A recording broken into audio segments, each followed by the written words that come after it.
Anisha, I am from Pakistan. We're going to deal with that. I'm not going to shy away from that issue. I grew up in Karachi, Pakistan. When my mom was growing up, Karachi was this insanely awesome place, apparently. The Beatles came there, and there was, like belly dancers from Lebanon used to tour through the country. I think now that's not possible. I think everyone in Karachi lives in a perpetual state of trauma because the violence personally affects everyone's lives. Around 2006, I was doing stand-up comedy. At the time in Pakistan, I was doing, as much as I could. Then Dawn News, which had been after me for a while to do a news satire show. They'd seen The Daily Show and all that. They wanted something similar. So then I started News Weekly. Now what do I do with all my Death to America signs? They're taking up room in my garage. My daughter was born in May of 2009. If I had a boy, I probably would stay.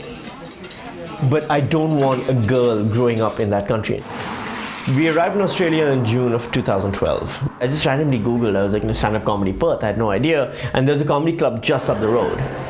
And the day I Googled it was the day that they were having one of their open mics. So I was like, oh cool, let me try it out. Now I'm one of the guys who headlines and MCs regularly in Perth. And I'm a big part of the comedy scene there. I found my community. I live in Northam. And, no, I do, I live in Northam. Like the reason I'm in Northam is because I'm on a visa that says I can live in Australia for 2 years, but I have to spend those 2 years in regional Western Australia, which makes me feel like I never left a third world country in the first place. There's a political element, which I always do, I can't help it. And since I've come here, one of the big issues is refugees.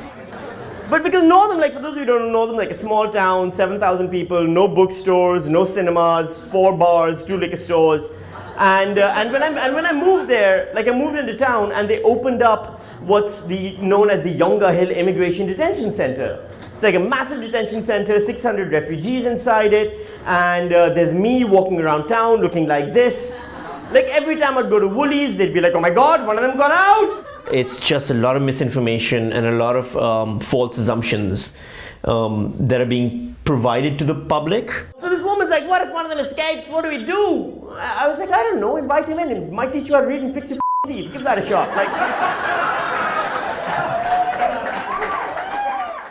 I still miss the big city. I still miss having more than 4 restaurants to choose from on a weekday night. Like, I'd like to not live in a rural town that's an hour and a half away from every comedy club and from IKEA and shopping malls and things like that. I actually get excited whenever I hear like police sirens because I'm like, something's happening in town, If it ends up with Anya growing up in a country where she is safe and secure and has a future that she can decide what she wants it to be, then yes, it would have totally been worth it.